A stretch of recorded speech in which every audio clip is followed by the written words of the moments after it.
In William Golding's 1954 novel, Lord of the Flies, as the children are hunting the mother pig, the kill is described in the manner of a rape. The hunters hurled themselves at her. She squealed and bucked, and the air was full of sweat and noise and blood and terror. On top of the sow, stabbing downward, Roger found a lodgment for his point and began to push till he was leaning with his whole weight. The spear moved forward inch by inch, and the terrified squealing became a high-pitched scream. The sow collapsed under them, and they were heavy and fulfilled upon her. Golding is describing the children giving in to the beast inside of them, which is a complex metaphor involving human nature, fear, the desire for power, and how giving in to that desire in a violent or cruel manner helps to ease that fear. Both rape and murder are violent expressions of power. As a result, in war, soldiers full of fear, conditioned to feel powerful, and encouraged to commit acts of violence, often become involved in the rape of civilians. To the Greeks, the rape of the conquered was their prize, as the women had now become their property. In the late Middle Ages, rape was both a measurement of success and a recruitment lure for new soldiers. In Voltaire's 1759 satirical novella, Candide, he discusses the exploitation of the weak by the strong as if it is the natural course of life. Women accept being raped because of their beauty and find strength in the experience. Voltaire is satirically criticizing society's complacence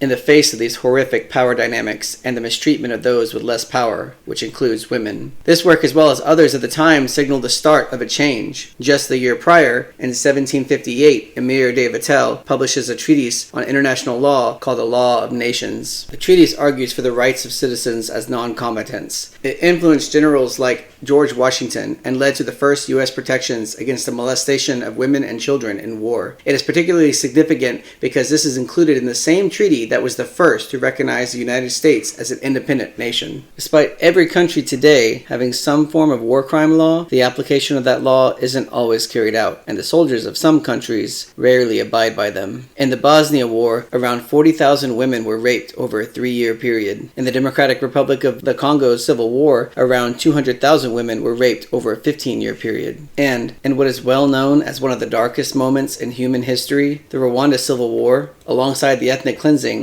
between 250,000 and 500,000 women in Rwanda were raped in under 3 years. In these cases, rape was being used as a way to destroy the fabric of society, for society to be reshaped in both the victor's complete dominance and their genetics. Rape as a weapon of war is perhaps best illustrated by the life of Genghis Khan, who had a military policy of rape in order to spread his kingdom and prevent rebellion. He is known for saying, "The greatest happiness is to scatter your enemy, to drive him before you, to see his cities reduced to ashes, to see those who love him shrouded in tears, and to gather into your bosom his wives and daughters." In World War II, there were many instances of rape being used as the weapon of war. On the Axis side, the Japanese forced women and girls as young as 14 in their conquered territories to become sex slaves to their military men. They called them comfort women. On the Allied side, it is estimated that around 2 million German women were raped by the Soviets after the war had ended. The Soviets would go on to do the same in the invasion of Afghanistan about 35 years later, causing many Afghan women to commit suicide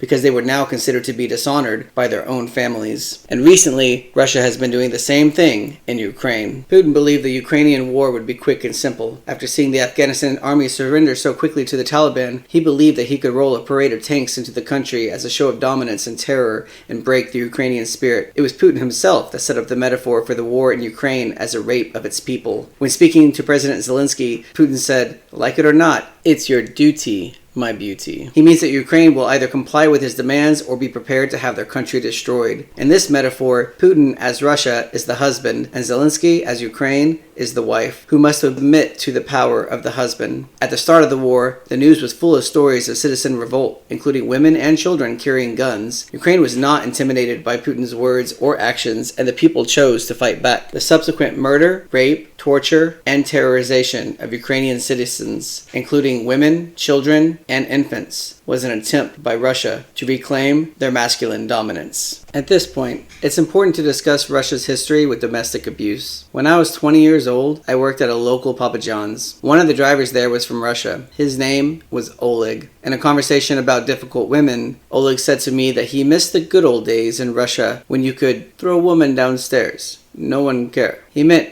girlfriends, or really just women in general. The sad thing is that Oleg's good old days are still the norm for today if you are referring to domestic abuse of family members, particularly wives. In 2017, Russia voted 380-3 to decriminalize domestic violence that does not result in permanent harm. Basically saying, if she can get up afterwards, then there is nothing to see here. Only the truth is that women who do suffer permanent injuries due to domestic abuse still have their cases fall on deaf ears more often than see justice. The problem runs so deep that a lawyer of the Russian Orthodox Church called feminism a mortal sin. Another Russian archpriest said that feminism was the lie of the 20th century. What I'm getting at here is that when a society's patriarchal power divide is as wide as it is in Russia, then you can expect that problem to only be worsened by the presence of war. Harvard's Women in Public Policy program says rape and sexual assault are often reflective of a persisting imbalance in power dynamics between men and women, as well as of cultural and social norms in our societies. The larger the power gap between men and women, the larger the amounts of violence, both sexual and non-sexual. Rachel Bridges Whaley examined inequalities between men and women, state by state, over 3 U.S. decades, the 70s, the 80s, and the 90s. Her findings show that when rights improve, initially the violence increases as a backlash, and then conditions improve to reflect the reduction of the power imbalance. Women need power. Not just power on paper. One aspect of the Black Lives Matter movement is to draw attention to how rights that might be equal on paper are not always equal in application. The Me Too movement does a similar thing by encouraging women to speak up and take advantage of the laws that are meant to protect them. In my personal story, when I was speaking with Oleg, it was 2001. We were fresh out of the 90s. That moment, those words, and the smile on his face as he spoke them have stuck with me through the years. What I remember most is how shocked I was that he was admitting to being a horrible human being proudly in front of not only me, but a group of 3 to 4 guys. And all we did was laugh. I was disgusted. I still laughed. Fast forward to 2021, I'm standing in the hall with 2 of my colleagues. Another female colleague walked up to speak with one of the guys I was talking to. He tells her that she should go to the store to get them all snacks. He then follows it up by saying it was because she was so much better at doing that. I was able to confidently tell him, dude, you realize you just reduced her value as a professional to mindless fetch task, right? She laughed, he chuckled nervously, and then he apologized. Still, she went to get the snacks. What the Me Too movement did was more than just empower women. It also empowered men to feel confident enough to speak out socially for women. What I couldn't do in that Papa John's in 2001, I was able to do 20 years later thanks to social change. Until Russia is ready to empower their women, not just on paper, but socially as well, then we are not likely to see a change anytime soon. As Voltaire suggests, we cannot be complacent when we see these power divides. We cannot normalize these behaviors. The Lord of the Flies, which is another name for the devil or the evil inside of us, doesn't take a defeatist stance. While the drive for power and violence is a part of our human nature, civilization is the counter. Our societies need rules, but more than that, we have to believe in them. If our social contracts are weak, then just as in the novel, all hell breaks loose. It was a demand from society to remove this liberal point of view, because this rudely involved government into your own bedroom, which is not good.